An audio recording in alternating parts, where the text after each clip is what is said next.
So then, yeah, welcome to my talk. As you might have heard, the talk was originally titled Pandora's Box.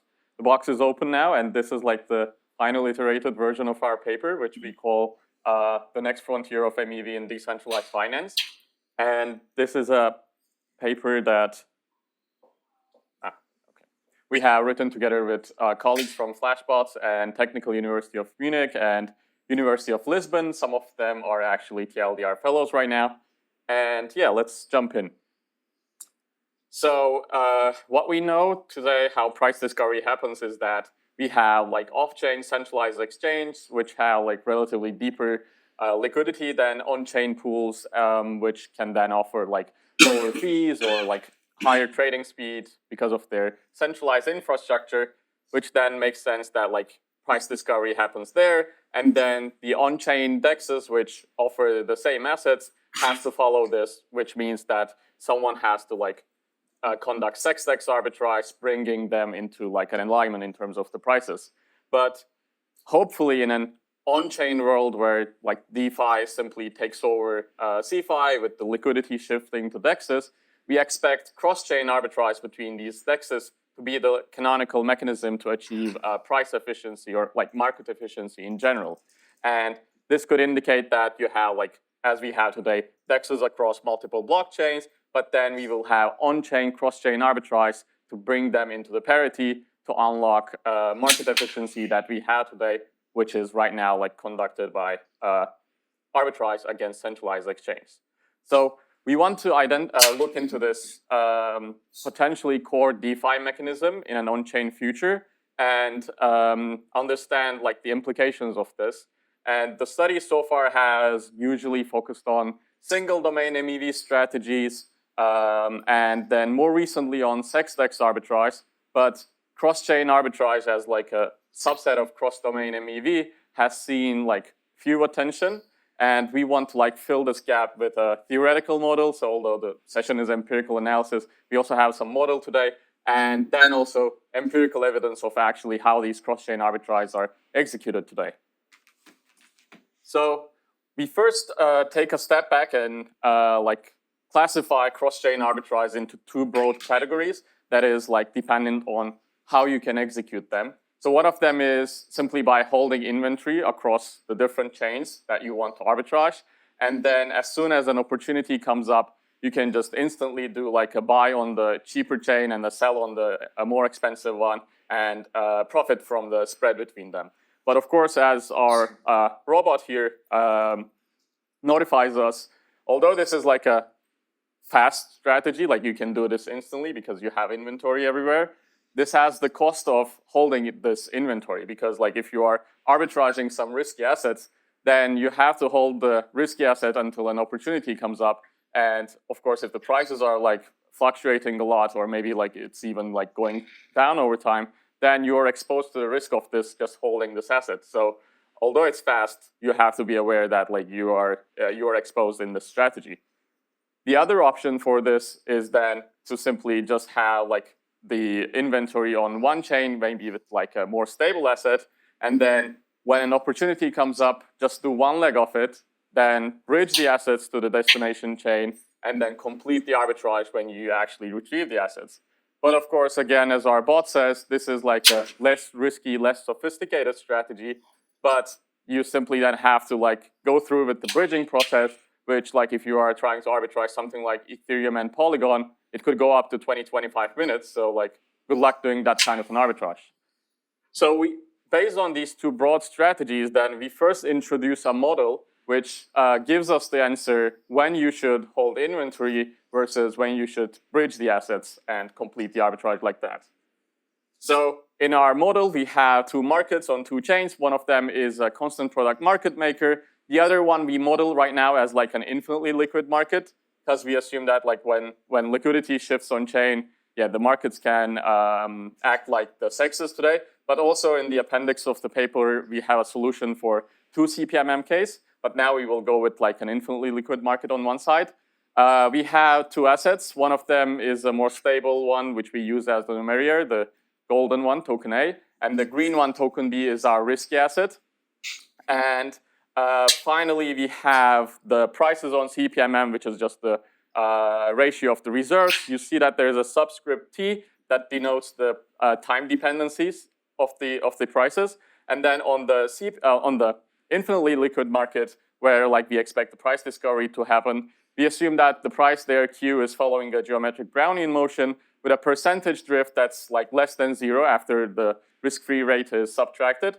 And the intuition there is that the risky asset here is now like losing value over time. And if we didn't assume that it was like the other way around, well, then you don't have to really arbitrage it. You can just hold that asset and it will just gain value over time anyway.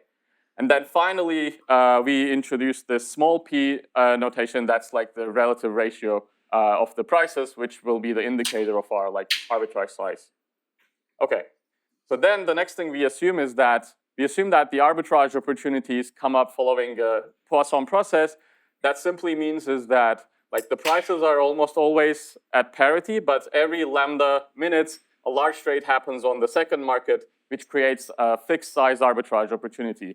And when this happens, you can simply then buy the risky asset on the CPMM and then sell it on the infinitely liquid market to make the profits. And in a frictionless world, which means that there is no cost of holding inventory or cost of bridging in the sense that the bridges are instant, well, this is then our classic sex-tex arbitrage, which we know how to calculate the optimal profits. The optimal input to get the maximum profits. So like nothing super interesting here. So we can then derive like the profits that we can make in the stable token that is dependent on the relative price ratio and the reserves of the assets on the CPMM. And then we can like simulate this to show how the expected profits increase with the increasing relative price.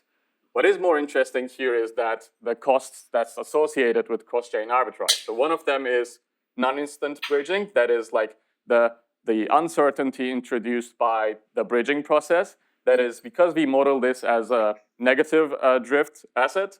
This means that as the bridging time goes longer, we expect to have like a worse price on the second chain. Hence, like the expected profit, our strategy goes down, and we simply then derive the expected profits taking the expectation. And because this is a GBM, we can actually calculate this, which like leads us to something like this. And what we then introduce is what we call the marginal cost of non-instantaneous bridging per like unit we trade. That is simply the difference between the optimal profits that you make in a frictionless world minus the profit that you can make in this non-instantaneous bridging world.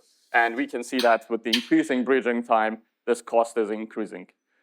The other strategy we have is the inventory one, but of course, in a non-frictionless world, holding inventory is risky.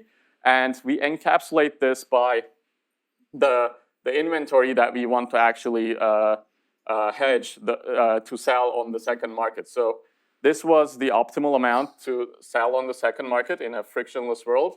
And ideally, until an arbitrage opportunity shows up, we try to maintain this on the second market. But of course, we know that the first market can have trades happening on it until the opportunity comes up, or like the liquidity could be fixed maybe. And this has implications on the cost of inventory that we bear. The intuition behind this cost is that like until an opportunity shows up at every like infinitesimal unit of time, we have to make adjustments to our inventory so that we keep the same inventory size that we optimally want to keep. And then, of course, at limit, we can actually integrate this to like calculate this cost of inventory until tau. Tau is like the expected time that the opportunity shows up. And when we then divide this by the expected size of our inventory when the opportunity shows up, we can find the expected cost per unit traded. And then we come to the ultimate decision to hold or to bridge, which is simply the arbitrager chooses to hold inventory of token B if and only if the cost of inventory is less than the cost of non-instantaneous bridging. That is simply this equation.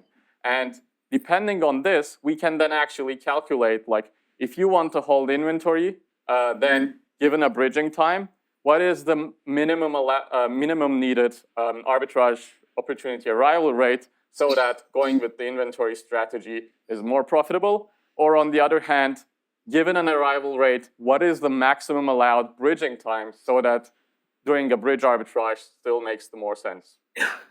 So this is our model, which encapsulates like the cost associated with cross-chain arbitrage and how you make a decision regarding which strategy to choose. And then building on top of this, we conduct an empirical study, which is for the, I think, first time looking into the extracted cross-chain arbitrage value. We collect data from 9 different blockchains, including Ethereum, Binance Smart Chain, Polygon, and all the rollups, for a 1-year period, which like adds up to like 550 million transactions. And we identify in total a little short of 1 billion of trading volume, which is pretty less compared to SEX-DEX arbitrage. But in itself, it actually provides hints to us that what drives this activity. And in, as I said, in an on-chain future, like if we care about these details, we can design like better markets or protocols that could like lead to secure like financial systems and blockchains. So what do we find? We find that Denkun, which like also Jason emphasized the blobs, has made a significant change. That is like after Denkun, the daily volume almost doubled, with also the arbitrage cost going down and the number of daily trades going up. We find that most activity in terms of volume passes through Ethereum, although Arbitrum is, I think, has a little more just by the number of trades, but what like meaningful activity happens on volume. Also on Base after the Denkun upgrade, but also the activity on Base is related to the Aerodrome DEX, which like saw a significant surge in its trading volume in March 2024. So we first identify like this blob getting introduced as like the driver of this cross-chain activity, reducing the fees. But then we also find some more like short-lived spikes, which we identify to be related to individual tokens getting arbitraged. So this is like a chart showing like the most arbitraged tokens. And what we identify is like the 2 primary peaks, which is one of this one and this one, are associated to like the availability of these tokens. What I mean is that the orange one you see here is related to ETH Omni trades. Omni is the first token built on the layer 0's Omni chain technology.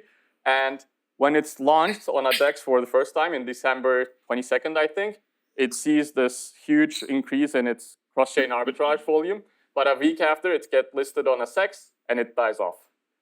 Similarly, or actually the other way around, we see that there is an increase in BTC ETH and like version of these tokens, the activity on it's rising. This is because on May 14th, I think, TBTC, which is like a bridgeable Bitcoin by Threshold network, gets listed on a pool on Base on May 14th. And after that, we see that there's meaningful activity on it. Also, like the availability of loan protocols for these like Bitcoin versions or wrapped Bitcoins, again, is likely like boosting the activity on these assets. And the takeaway here could be that like there has to be a reason for someone to cross-chain arbitrage a token. It could be that it's not available on a SEX, which makes sense, but it could also be that because it's like a interoperable token, like a bridgeable token, which then like reduces these bridging costs that we looked at, it actually makes sense to like conduct arbitrage on it. And this could even be logical for like major assets pairs like BTC and ETH. Finally, we look into the correlation with the Bitcoin and ETH price volatility off-chain, and we find like significant but like moderate correlations, which makes sense because like the assets that we identify to be cross-chain arbitraged are usually not the major pairs, but like meme coins or maybe like, other utility tokens. And still, like finding a significant correlation is expected because we can expect that like as second order effects of activity on these major assets, we would expect cross-chain arbitrage happening. Of course, with SEX-DEX arbitrage, there is like a more significant correlation, but still like seeing a cross-chain arbitrage correlation with the price volatility is important.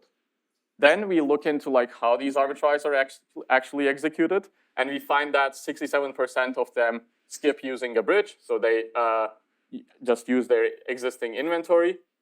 And on the remaining 33%, we find that 72% of them use a multi-chain bridge. That is like a third-party bridge which can simply bridge like different blockchains, not like baked into the protocol of the blockchain like the native ones. And this in general hints us that, okay, like bridges are probably inefficient or slow so that people are doing the inventory arbs. To validate this, we look into their settlement times, and we find that inventory arbitrage on median settle in 9 seconds, whereas the bridge ones, like the multi-chain ones, take 162 seconds, but the native ones take like 1,023 seconds. And this is like a super extended period to conduct an arbitrage, whereas like on sexes, we have like milliseconds, microseconds, but here it's like 20 minutes. The interesting thing we observe here is a bimodal distribution for the native ones. When we zoomed into it, we find that around 50% of these arbitrages happen between Ethereum and Polygon and have like a median settlement time of 1,200 seconds, so like 20 minutes. And this is due to the like super lengthy checkpointing process of Ethereum Polygon bridging. But what's interesting there is that we also identify like 1% of the multi-chain bridge, 1% of the multi-chain bridge arbitrage are also happening between Ethereum and Polygon, and they settle, I think, around like in 400 seconds. So then we asked, like, why doesn't everyone just take the multi-chain bridge, which is like relatively much faster than the native ones? And what we found out is that you can't actually take it because around 97% of the arbitrage transactions which arbitrage Ethereum and Polygon have no overlapping tokens between the native and the multi-chain ones. So if you want to arbitrage a specific token, you have to either go with the native one because only that one supports it, or simply you can't do it. So like arbitrageurs have to make this decision of the bridge that they pick based on the availability of the token that is supported or not. And this is actually a common pattern between like Ethereums and rollups. That is like if you have the token availability on native and multi-chain ones, we see that like both bridges are kind of used in a homogeneous way. But if you don't like simply have the multi-chains offering the same tokens, we see that like most of the arbitrageurs take the native bridge. And this is again a limitation which the inventory arbitrageurs don't face with. Finally, we look into who does this arbitrage, and we find that 5 addresses conduct half of all trades, 4 of them only conducting half of all volume. But most strikingly, a single EOA is conducting 40% of cross-chain arbitrage volume. This guy is also like increasing his activity significantly after the Denkun upgrade. What is striking again here is that we find also like other addresses like this 6226 one, the dark blue one. He also has a significant amount of arbitrage, but you can't almost even like identify him on volume chart. The reason for that is that he has no arbitrage on Ethereum, which like the most volume lives on, whereas our main guy has 75% of his trades passing through Ethereum again. And this is again implying that like if you don't have the capital to do these like high volume meaningful arbitrage, you can, yes, like arbitrage these L2s against each other for the meme coins and so on, but it doesn't add up to a significant meaningful volume. So finally, to wrap it up, we modeled cross-chain arbitrage. We introduced the cost of bridging and inventory, which leads us to make the decision of choosing to bridge or choosing to hold inventory of a token for cross-chain arbitraging it. We then looked into the empirical evidence of this, found out that these arbitrages are gaining traction, and bridges are apparently too inefficient, so people are opting in for inventory strategies. And finally, the market is concentrated. So why did we do all of this? Because we think that cross-chain arbitrage has the potential to replace the current SexDex arbitrage in an on-chain future. Georgios's talk also like provided hints of this. Like right now, we don't have that much meaningful activity, but as hopefully the volume shifts to DEXs, this will be the mechanism to like achieve that market efficiency. However, we need to be aware that cross-chain arbitrage as a cross-domain MEV type can amplify the security threats that the single domain MEV poses today. That is because like right now, like like if you want to extract Ethereum MEV, you have the incentives to like minimize latency with certain points, or like simply vertically integrate your infra so that like you can be a builder and searcher and do all these nice things. But if you want to now like do this on a cross-domain scale, well, you have to like have the infra which can be like can make you advantageous across multiple domains. And like if there's a single guy, as we have seen, can do this, this means that this guy like has access to all this cross-domain MEV, which is potentially like even larger than the single domain MEV incentives that we have. And this implies like a centralization of infrastructure and markets, not on a single chain only, but across the different chains. And we suggest that we need decentralized is important here, coordination protocols across chains. What this means is that like right now you are like enforced to hold inventory because bridges are slow, and this like introduces some barrier, of course, to enter the market.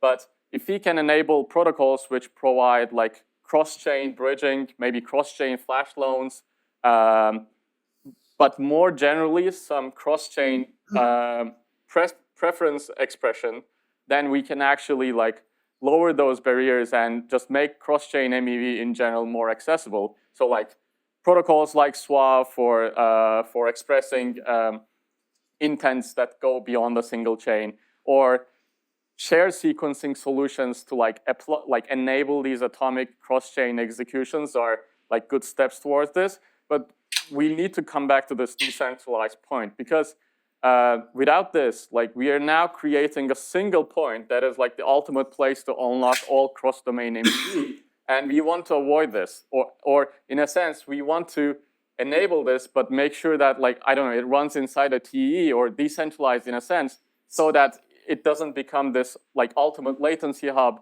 where you minimize the latency against it, and then you like just extract all cross-domain MEV. And with that, I think I want to conclude, and thank you. Thank you so much for the interesting topic. Questions?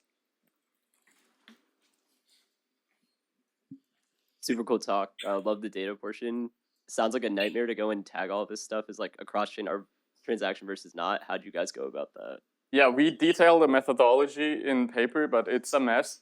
The hardest thing is that like a single domain MEV strategy, especially if it's atomic, it's easy because you can track the swaps, and especially like the tokens. They're usually like the same tokens that is like getting used in the swaps. But in a cross-domain setting, like on one chain it could be called Binance USD, and another chain it's bridged USD, and then you have USD. So you have to be aware of all these like variants of the same assets to then meaningfully match this activity. And then of course you need to like introduce some heuristics, because you can just randomly match two transactions which are for some reason opposite direction, similar amounts, same assets.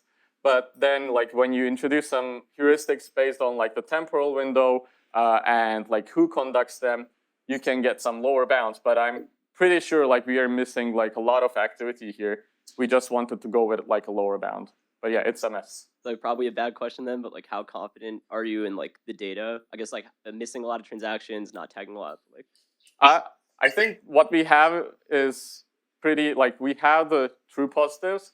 I think what's hard to tell is like sometimes you can't really tell if something is like a cross-chain arbitrage or a market-making activity, because like you see that when you match them, it doesn't yield any profits, but actually it bears like everything looking like a cross-chain arbitrage, like the same guy doing opposite side, same size trades in a same time window or similar time window, but it's not profitable, because then, or another thing is like the tokens that they use are usually like ETH or USDC, like stuff that you expect to happen on a SEX. So then they are probably SEX-TEX arbitrage happening on L2s, but like we don't have strong evidence which way it goes, so we try to avoid that, but yeah. Can you dig into how the 1,000 second arbitrage works? Is it like a super illiquid token, or what does that actually look like in practice? Yeah, in practice, it looks like as it sounds. Someone does a trade, and then usually in the same block or something, they interact with the polygon bridge. And this is, yes, like I never seen a major asset getting arbitrage like that. I think in the appendix of the paper, we have like a table for this. But then you wait 20, 25 minutes, and as soon as it lands, then usually in the same block or the next block, they close the position. But yeah, like it's exactly happening like this. So like they go through this whole process. And this also like indicates that there isn't that much competition overall, because like if you had the incentives, you could just hold inventory of those assets and close the position right away. But I guess maybe there's like an equilibrium in the sense that no one is going for the inventory way and everyone is opting in for the bridge arb, which like you can explain with the model as well. Like if the opportunities are not coming frequent enough and the assets are just too risky to hold, why do the inventory? If everyone has to go through the long way of 25-minute bridging, then yeah, it is what you do. Yeah. Thank you. Yeah. Hey, hello. So I was wondering, in terms of the arbitrage, since it happens through a bridge, it means that it's not atomic. I was wondering if you analyze the failure rate of the arbiters that go through the bridge and the opportunity is not there anymore. Yeah, we didn't include that in the paper, but I remember we looked into we identified trades on Polygon Ethereum especially, where the guy makes the trade on Ethereum, bridges the Polygon, sees that the opportunity is not there anymore on Polygon, bridges back to Ethereum, and then returns back to his original position, so does another swap. And sometimes he actually makes profit out of this, but yeah, it's like probabilistic. So yeah, but we don't have like numbers on the failure rates, because the problem is that when you want to match these non-atomic transactions, it's hard to say, like when you see a fail, was it related to a cross-chain arbitrage? Like was it related to another leg of a trade on another blockchain? It's hard to tell, so yeah. Hi, thank you for a very interesting talk. Two quick questions, actually. First, technical. If you could explain again the evolution for Q. I'm assuming this is under market measure, right? So why was your drift mu was negative? And the second question, do you actually expect, in theory, that there'll be multiple decentralized exchanges trading kind of the same pairs, or that eventually there should be one exchange that will dominate everything, right? And then that's it. That's all where all the liquidity is going to happen. Okay, let me start with the easy one. First one. So that's an assumption we made, because like if there was like a positive drift, then you can simply hold that risky asset and you don't really have to like arbitrage it, because just by holding it, you can like expect to make profits in the long run. So that's why like we modeled it as like a risky asset, which the market is incomplete and you can't like short it. So like as time passes on, the value of your inventory on that asset on the second market drops. For the second question, it's a hard one. I think the ultimate design could be that on the user side, you don't like really care if it's 10 markets or one market. You just like the UX is that as if it's a single market, but like the inner working could be like more decentralized, more distributed, in the sense that like you can still achieve the efficiency of a single market, but maybe there is no like single point of failure or like a single central market which like rules everything. But yeah, like that's my intuition. Yeah. I was wondering if in the data you saw any evidence of the traders treating the counterparty risk of different bridge solutions differently, and even for the ones that keep inventory in different places. Presumably, some of that is in wrapped assets that are riskier than the native. Yeah, good point. We didn't delve into that because this study started as like a experimental study of like, can we even find this? Establishing like a uniform methodology that can be applied on like different chains, which is like chain and token agnostic, was hard to establish. And once we had the results, like we then like hadn't had time yet to like delve into like, oh, what is the security threats of any given bridge or like or the assets. But yes, that's definitely like an interesting future point. So yeah, this could be done in the future. Like how you can like the security trade-offs of using these bridges is interesting.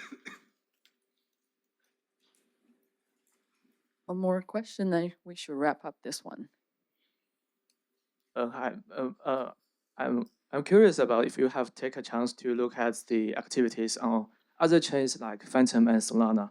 Like on Phantom, 2024, you saw the multi-chain hack, and during that time, I believe the USD multi-cross-chain arbitrage has been very active. And for Solana, right now you have the wormhole and layer 0.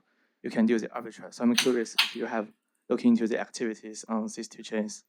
Yeah, exactly. We didn't do that. But I'm pretty sure like we can get really interesting insights if we introduce Solana into the equation. It's just that to simplify the already complex methodology, we didn't go into that direction. But yes, I think that's an interesting potential future study that we can do. Okay, thank you so much, Burak.